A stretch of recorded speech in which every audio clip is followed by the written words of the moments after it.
काशी विश्वनाथ भगवान की जय। गौरांग वाणी की जय। श्री गणेश जी महाराज की जय। सरस्वती मात की जय।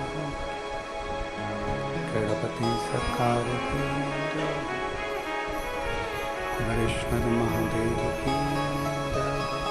महाकालेश्वर भगवान की जय। ओंकारेश्वर भगवान की जय। चिंतामन श्री गणेश जी महाराज की जय। जीवन महारानी की जय। श्री हनुमान जी महाराज की जय। संत सद्गुरुदेव माता की जय। चिंता संतान हंतार तनिचार्याणां प्रणमामि। यदूतो जन्तुवा सर्वतमं सर्वदा वन्दे श्रीगुरुं। अज्ञानतिमिरागस्य ज्ञानञ्जनशलाकया चक्षुरुन्मीलितं तस्मै श्रीगुरवे नमः। नमामि हृदये श्रीशैलाचार्यश्रीनं लक्ष्मीसहस्राङ्गं। चतुर्विश्व जायते स्वपंचदाय। बोल विश्वनाथ भगवान की जय।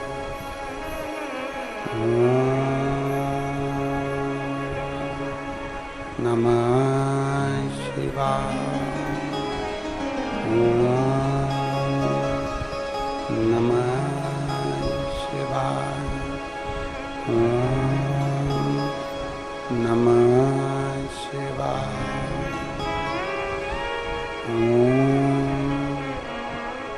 नमः शिवाय। नमः शिवाय।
गुरु पूर्णिमा महोत्सव के इस पवित्र अवसर पर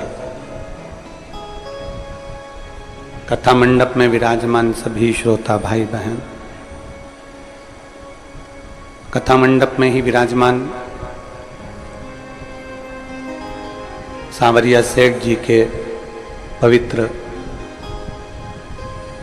मंडपिया से पधारे मंदिर से मुख्य पुजारी जी के पवित्र चरणों को प्रणाम करते हुए सांवरिया सेठ के चरणों को नमन करते हैं। सेठों में सेठ सांवरिया सेठ, बाकी के सारे डुप्लीकेट, ऐसे सांवरिया जी के पवित्र चरणों से आप पधारे, प्रणाम। कथा मंडप में ही विराजमान विदिशा नगर की पवित्र भूमि के पवित्र कथावाचक श्री रवि जी, जो इस पवित्र पावन रवि कृष्ण शास्त्री जी, जिन्होंने विदिशा की पवित्र कथा, उनके पूरा ग्रुप, चाहे वो यादव जी हों, आदिकादिक पूरी श्रीवास्तव जी हों, पूरी टीम के साथ में बड़े भाव से उस कथा को पूर्ण करवाया। एक बार जोरदार रवि शास्त्री जी के लिए जोरदार। कथा मंडप में ही विराजमान उज्जैन से आए पटेल जी एवं गुजरात बड़ौदा के मुख्य यजमान श्री घनश्याम जी, जिन्होंने पवित्र कथा को बड़ौदा की पवित्र भूमि पर आयोजित किया।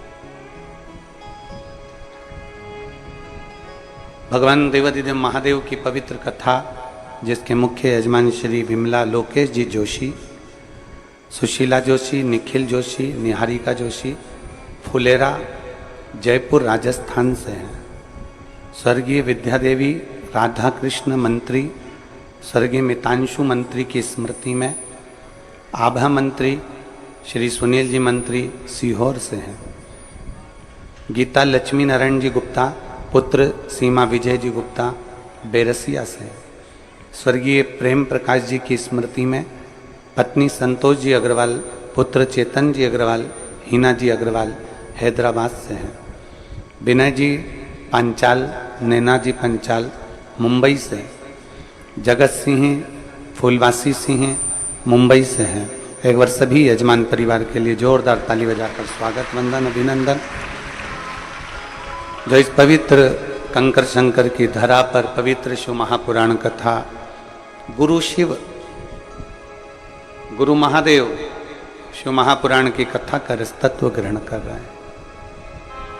और तेरी कृपा बिना ना हिले एक भी अणु, लेते हैं श्वास तेरी कृपा से तनु तनु। बखान क्या करूं मैं राखों के ढेर का, चपटी भभूत में खजाना कुबेर का। हे गंगाधार मुक्ति द्वार ओंकार तू, बोले ओंकार तू। आयो शरण तिहारी शंभु तार तार तू। भगवान देवादिदेव महादेव आवाज पकड़ रहा है। शिव की करुणा, शिव की उदारता, शंकर की कृपा। एक मानव की देह और उस मानव की देह में परमात्मा की अविरल भक्ति।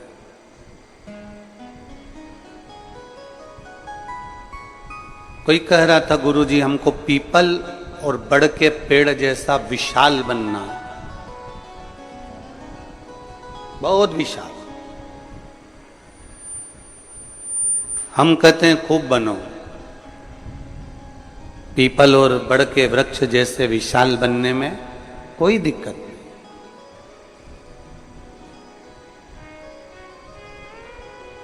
पीपल जैसे भी विशाल बनो और बट वृक्ष जैसे भी विशाल बनो। परशु महापुराण की कथा कहती है, पहले अपने घर में, अपने मोहल्ले में, अपने क्षेत्र में तुलसी के पौधे जैसे बन जाओ, फिर पीपल और बड़ बनने में देरी नहीं लगेगी। हमें पीपल जैसा विशाल बनना है, हमें बट वृक्ष जैसा विशाल बनना है, तो पहले हमें तुलसी के पौधे जैसा सहज, सरल और छोटा भी बनना पड़ेगा। तुलसी के पौधे जैसी नम्रता, तुलसी के पौधे जैसी विनम्रता, तुलसी के पौधे जैसी मिठास, तुलसी के पौधे जैसी आरोग्यता, तुलसी के पौधे जैसी पवित्रता हमको धारण करना पड़ेगा। आज के जमाने में जितने भी बच्चे जन्म लेते हैं सब बुद्धि में तेज होते हैं। आज के जमाने में मृत्यु लोक में जन्म लेने वाला एक एक मनुष्य बुद्धिमान है, पर बुद्धि हर एक व्यक्ति को भगवान ने दी है, पर बुद्धि को शुद्धि करने की कला भगवान नहीं देता। इसलिए हमें सत्संग में, हमें मंदिर, हमें तीर्थ, हमें नदी, हमें बावड़ी, हमें तालाब, कुंड, पवित्र भूमि पर जाना पड़ता है, जिससे हमारी बुद्धि को हम शुद्धि कर सकें।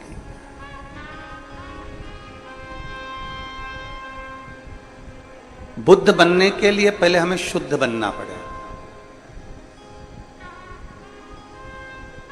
बुद्ध बनने के लिए पहले हमें अपनी शुद्धता को धारण करना पड़ेगा। अब हम विचार तो करते हैं कि हम में बुद्धि है, हम में बुद्धि है, पर शिव कथा कहती है पहले आपके अंदर मन की कितनी शुद्धता है, हमारा मन कितना शुद्ध है।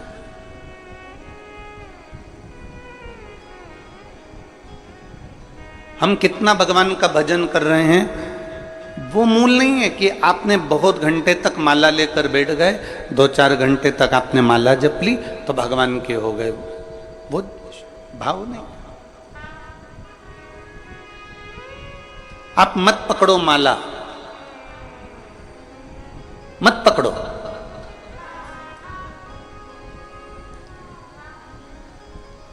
आप मत पकड़ो माला, पर निवेदन है अपने घर के बुजुर्ग माँ बाप का हाथ जरूर पकड़ कर रखना।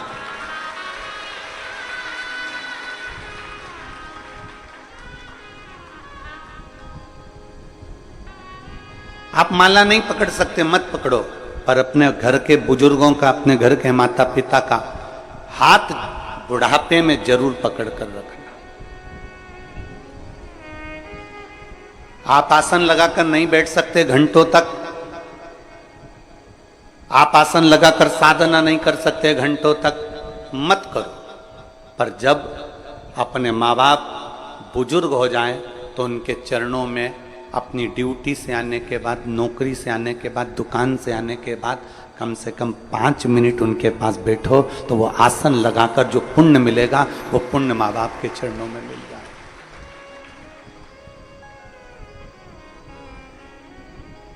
इतने बुजुर्ग माएँ बैठी हैं, मेरी जीजियाँ बैठी हैं, इतने बुजुर्ग मेरे जीजा बैठे हैं, मेरी माता, मेरे भाई, मेरे बंधु बैठे हुए हैं। मैं बुजुर्ग माताओं से पूछूं, क्या कभी आपने अपने बेटे से 50,000 रुपये मांगे? कभी किसी बुजुर्ग माता ने कभी अपने बेटे से कहा कि मुझे 2-4 साड़ी ला कर देना? कभी बुजुर्ग माता पिता ने आपसे कहा कि मुझे तुझे ये ला कर देना है, मुझे ये ला कर देना? कभी बुजुर्ग माता पिता अपने बच्चों से नहीं कहते कि मुझे ये ला कर देना, पर बुजुर्ग माता पिता बुढ़ापा आते आते इतना जरूर चाहते हैं कि मेरा बेटा कम से कम व्यापार से, दुकान से या कहीं से आए तो 5 मिनट तो मेरे पास बैठकर मेरे से चर्चा करे, मेरे से बात करे। बुजुर्ग माता पिता को थोड़ा सा समय दीजिए। आप आसन लगाकर नहीं बैठ सकते ना किसी मंदिर, देवालय, शिवालय में, आप आसन लगाकर नहीं बैठ सकते किसी तीर्थ में, तो कम से कम अपने माँ बाप के चरणों में 5 मिनट, 7 मिनट जरूर बैठो। आप माला नहीं पकड़ सकते, मत पकड़ो। कोई महाराज, कोई गुरु तुमसे कहे कि माला पकड़कर 2 घंटे तक बैठोगे तो भगवान मिल जाएगा, तो उनसे कह देना कि सियोर वाला महाराज बोला है कि माता पिता का हाथ पकड़ने से भी भगवान मिल जाता है। हमने हरि विठ्ठल की कथा सुनी। विठल पांडुरंगा की कथा क्या कहती है?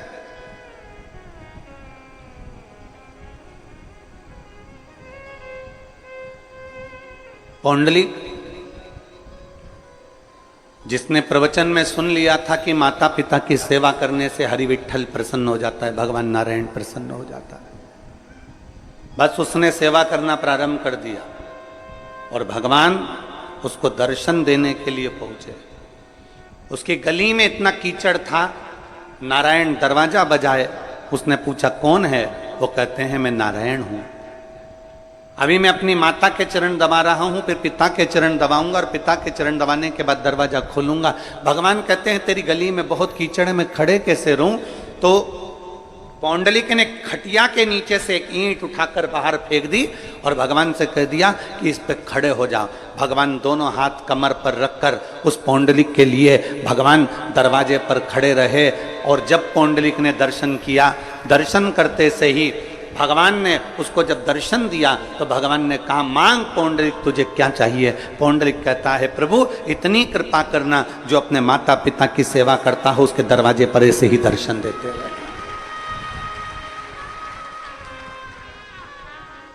ये घोर कलयुग का क्रम चल रहा। इस कलयुग में भगवान को ढूंढने जाना है तो बहुत दूर नहीं जाना है। इस कलयुग में अगर परमात्मा को ढूंढना है तो अपने घर के माता पिता का प्रतिदिन चरण का दर्शन कर लो, उनका आदर कर लो, उनका सम्मान कर लो। और ध्यान देना, माला पकड़कर बैठने से ज़्यादा जरूरी है अपने बुजुर्ग माँ बाप अगर बाथरूम जा रहे हैं, बुजुर्ग माँ बाप को कहीं जाना है तो उनका हाथ पकड़कर छोड़ देना, ये सबसे बड़ी माला जाप का फल है। सबसे आसन लगाकर बैठने से बड़ा फल है।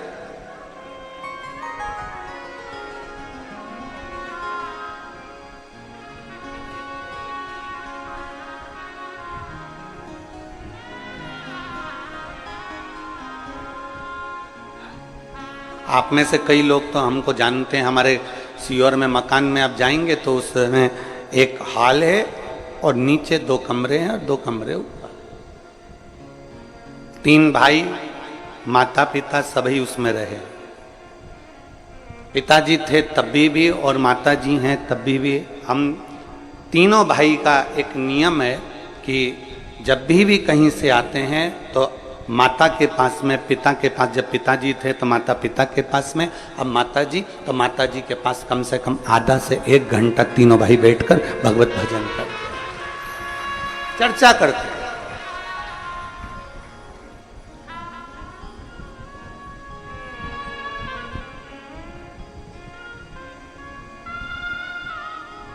तीनों की धर्म पत्नियां हों, बहुएं हों, सब उस बात को देखकर बड़े आनंदित होती हैं और वो भी आकर बैठकर भगवत चर्चा करती हैं। चर्चा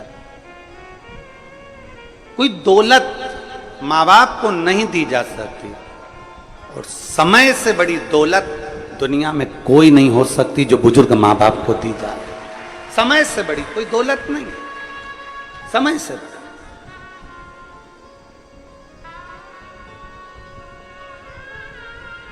कोई कह दे तुमसे कि माला पकड़ लो तो कह देना भैया हमने माँ बाप का हाथ पकड़ रखा है। कोई कह दे कि तुम आसन लगाकर बैठ जाओ, किसी तीर्थ में जाओ, कहीं बैठ जाओ आसन लगाकर, घंटों तक जप करना, अनुष्ठान करना, भगवान मिल जाएगा। उससे कह देना हमने सुना है शिव महापुराण में कि माँ बाप के चरणों में थोड़ी देर बैठ जाओ तो 1 घंटा क्या 50 घंटा क्या जीवन भर के आसन लगाने का पुण्य फल प्राप्त हो जाता है।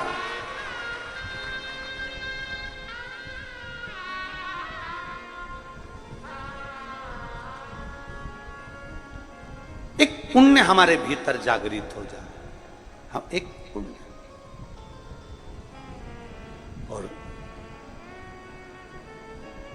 पीपल का वृक्ष बाद में बनना, बट वृक्ष बाद में बनना, पहले घर में तुलसी के वृक्ष जैसा बन, तुलसी के पौधे जैसा बनने का प्रयास करिए। छोटा है, तुलसी का पौधा बहुत छोटा है पर इतना पवित्र है, इतना पवित्र है, बस उसके जैसी पवित्रता, उसके जैसी निर्मलता, उससे उसके जैसी एक आनंदता अपने भीतर उत्पन्न करो, अपने भीतर।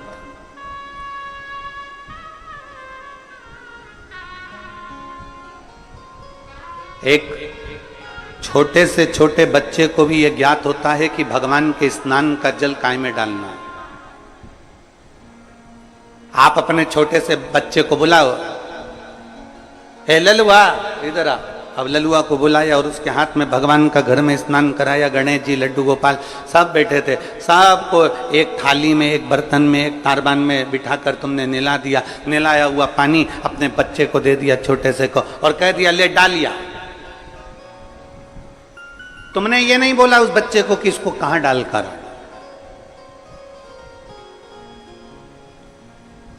तुमने उस बच्चे को ये नहीं कहा कि इसको कहां ले जाकर छोड़ना। बस तुमने भगवान का नहलाया हुआ पानी दिया, स्नान का जल दिया, और वो बच्चा उस स्नान के जल को लेकर सीधे तुलसी जी में पहुंचता है, सीधे पौधे में पहुंचता है और तुलसी जी में ले जाकर डाल देता है। अब उसी बच्चे को तुम कपड़े धोने का पानी दे दो, उसी बच्चे को कपड़े धुले हुए पानी दे दो, बर्तन धोया हुआ पानी दे दो, पोछा लगाया हुआ पानी दे दो, और उस बच्चे कहना ललुआ इधर आ। ललुआ आया, हाँ माँ ये ले पानी डाल कर जा। वो बच्चा तुलसी के पौधे में डालेगा क्या? जम के तो बोलो जरा, नहीं। पौधे में डालेगा नहीं, वो बच्चा उस पानी को अपने घर के बाहर पटक देगा, ओटले पर डाल देगा, सफाई में उसको प्रयोग ले लेगा।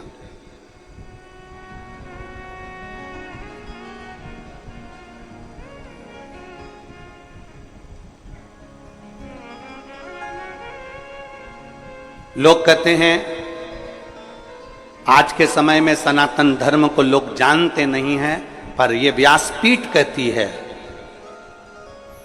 पक्के सनातनी के घर में, सनातन के प्रत्येक व्यक्ति के घर में बच्चा बच्चा ये जानता है कि तुलसी के पौधे की पवित्रता कितनी होती है, पीपल के वृक्ष की पवित्रता कितनी होती है, बट वृक्ष की पवित्रता कितनी होती है, बेलपत्र के पौधे की, बेलपत्र के वृक्ष की पवित्रता कितनी होती है, वो जानता है।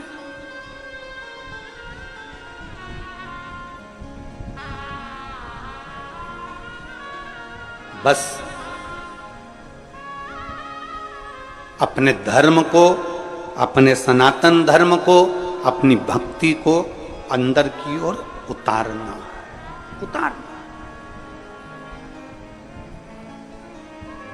एक फुटबॉल का एक गेम होता है, फुटबॉल खेली जाती है, उस फुटबॉल में लोग लात मारा करते हैं। अरे बोलो तो जम के मारते कि नहीं मारते?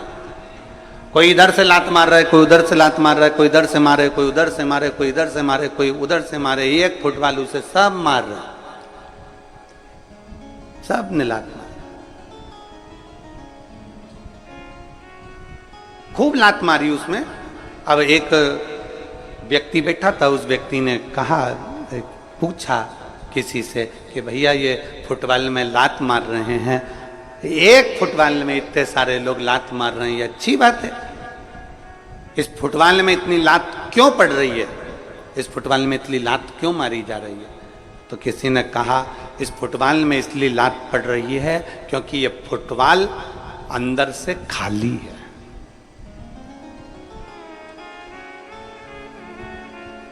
ये फुटबॉल अंदर से खाली है। अगर इस फुटबॉल में सीमेंट भर दी जाती, पत्थर भर दिया जाता, इस फुटबॉल को अंदर से रेत से भर दिया जाता, तो किसी के बाप में दम होती जो लात मार देता। अरे बोलो तो जम के। फुटबॉल अंदर से खाली है तो उसको लात मारी जा रही है। फुटबॉल अंदर से खाली है इसलिए कोई इधर से लात मार रहा है, कोई उधर से लात मार रहा है, कोई इधर से लात मार रहा है, कोई उधर से लात मार रहा है। फुटबॉल में रेत भर दो, फुटबॉल में पत्थर भर दो, फुटबॉल में अगर थोड़ी मिट्टी भर दो, फुटबॉल में अगर कुछ भर दिया होता, सीमेंट आदि का आदि भर दिया होता, घोल भर दिया होता, उसमें वजन हो जाता, तो किसी में दम नहीं थी कि फुटबॉल में लात मार देते, लात टूट जाती पर वो फुटबॉल उचकती नहीं, खाली थी अंदर से, इसलिए लात मारी जा रही थी। खाली थी अंदर से, इसलिए उसको यहां से वहां लुढ़काया जा रहा था। उसी तरह शिव महापुराण की कथा कहती है फुटबॉल अंदर से पोली है, केवल ऊपर से उसमें कवर है, इसलिए लात पड़ रही है। उसी तरह आज के जमाने में लोग कहते हैं हम सनातनी, हम सनातनी, हम सनातनी, हम सनातनी। सनातन धर्म का केवल ऊपर से दिखावा करते हैं, इसलिए दुनिया के लोग हमारे मंदिरों को तोड़ देते हैं, कहीं लात मार देते हैं, कहीं कुछ कर देते हैं। जिस दिन सनातन धर्म तुम्हारे अंदर से मजबूत हो गया, किसी के बाप में दम नहीं कि कोई मंदिर और देवालय और तीर्थ को देख ले।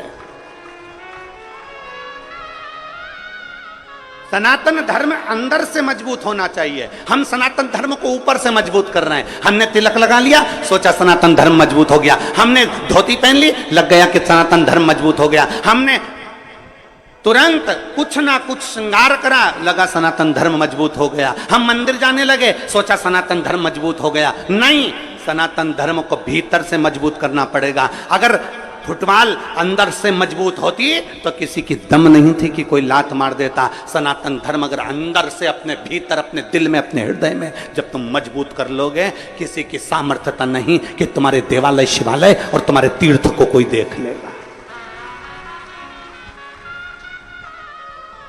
अपने भीतर से मजबूत करिए। और मैंने तेरे ही भरोसे बाबा, तेरे ही भरोसे हवा विच उड़ती जावांगी बाबा, डोर में कट्टी जावांगी भोले, मैं तेरी शंभो, मैं तेरी हवा विच उड़ती जावांगी बाबा, डोर हंतो छड़ी में कटी जावांगी। हम अंदर से मजबूत नहीं हो पा रहे। दूसरे धर्म के लोग अंदर से मजबूत हो गए, और अंदर से मजबूत हो गए, इसलिए उनके धर्म पर कोई उंगली नहीं उठा पाता, उसमें कोई लात नहीं मार पाता। हम ऊपर से मजबूत दिखते हैं, अंदर से पोले होते हैं। अंदर से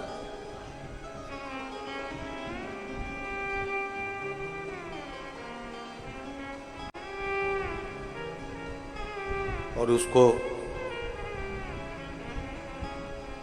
मजबूत करने के लिए आपके भीतर की निर्मलता, आपके भीतर की शुद्धता, आपके भीतर की सिद्धता, आपके भीतर का विनम्रता उसको मजबूत कर सकता है।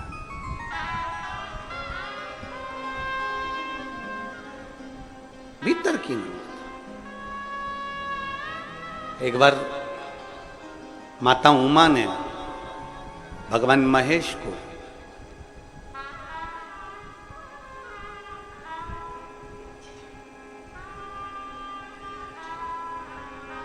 सौराष्ट्र की पवित्र भूमि पर भ्रमण करने के लिए बुलाया। माता उमा ने भगवान महेश को सौराष्ट्र की पवित्र भूमि पर भ्रमण करने के लिए बुलाया, जिस भूमि पर भगवान शंकर ने चंद्र को काया के रोग से मुक्त किया था। आज उमा महेश दोनों सौराष्ट्र की पवित्र भूमि पर भ्रमण कर रहे हैं। हमेशा शंकर पार्वती नंदी पर बैठकर जाते थे, भगवान शिव और सती मैया नंदी पर बैठकर जाते थे, पर उमा और महेश दोनों आज त्रिशूल हाथ में लेकर, माता उमा और महेश दोनों हाथ में हाथ मिलाकर दोनों जा रहे हैं सौराष्ट्र की पवित्र धरा भ्रमण कर।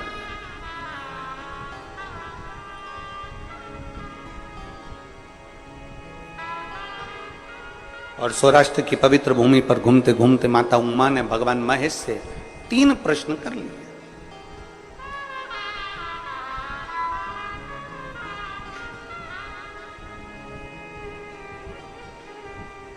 माता उमा ने भगवान महेश से 3 प्रश्न किए। उसमें सबसे पहला प्रश्न था, प्रभु आपके भक्त का सबसे बड़ा लक्षण कौन सा होता है? मां उमा पूछ रही है पहला प्रश्न। आपके भक्त का सबसे पहला लक्षण कौन सा है? शंकर भगवान के शिव भक्त का, शिव की उपासना करने वाले का, शंकर की आराधना करने वाले का, शिव की स्तुति करने वाले का, शंकर के गुणगान करने वाले का, शंकर को 1 लोटा जल चढ़ाने वाले का, शंकर को बेलपत्र चढ़ाने वाले का, शंकर का स्तुति में डूबने वाले का, शंकर की कथा में रमने वाले का, शिव स्तुति में डूबने वाले का, शंकर के शिवालय के दर्शन करने वाले का सबसे श्रेष्ठ लक्षण कौन सा?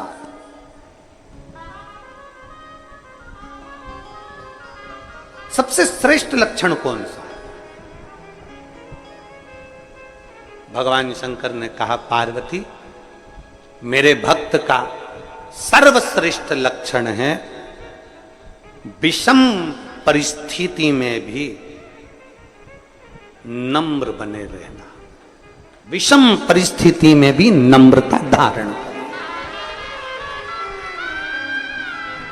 दुनिया आपकी कितनी भी विषम हो गई हो, दुनिया आपसे कितनी भी विषमता धारण कर रही हो, आपकी विषम परिस्थिति में भी आपकी नम्रता खत्म ना।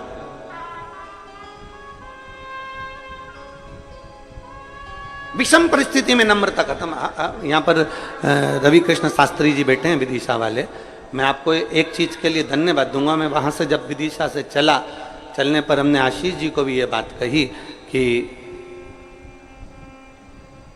आयोजन के प्रति सबको टेंशन चल रहा था और सब कुछ ना कुछ अपनी अपनी भाषाओं में लगे हुए थे। कोई कुछ कह रहा था, कोई निंदा, कोई अच्छा, कोई बुरा, कोई सब चल रहा था। पर मैं आपको रवि कृष्ण शास्त्री जी धन्यवाद दूंगा आपको कि कितनी भी विषम परिस्थिति रही पर आपके चेहरे की हंसी नहीं गई। ऐसा शिव भक्त ही होना चाहिए, प्रसन्नता नहीं गई आप।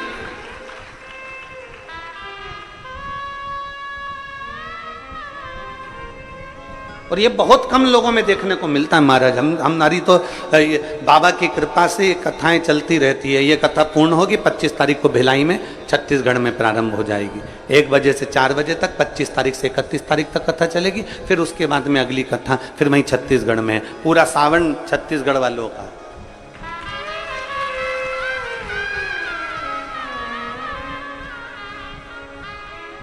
और सावन यहाँ चालू हो जाएगा तो बाबा का कांवड़ मेला चालू हो जाता है।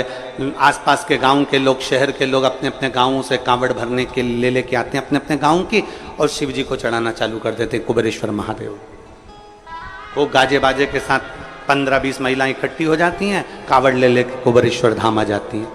कई माताएं गाड़ियां ले लेकर आती हैं, दूर गाड़ी खड़ी कर देती हैं 2-5 किलोमीटर, और वहां से कांवड़ लेकर यहाँ आ जाती है। यहाँ कांवड़ चलती रहती है। और सीहोर की कांवड़ प्रदोष के दिन 17 अगस्त को सीहोर सीवन नदी से बाबा कुबेरेश्वर बाबा के धाम तक आई।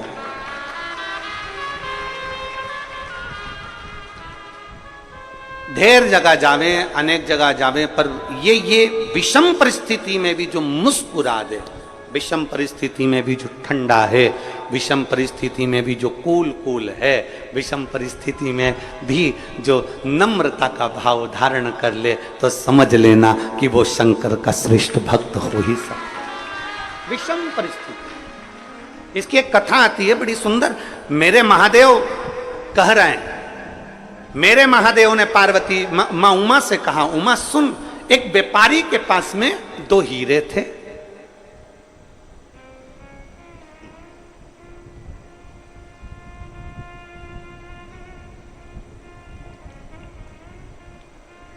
एक व्यापारी के पास में 2 हीरे थे, एक जैसे, सेम, बिल्कुल एक जैसे, और दोनों कीमत वाले, दोनों में कीमत।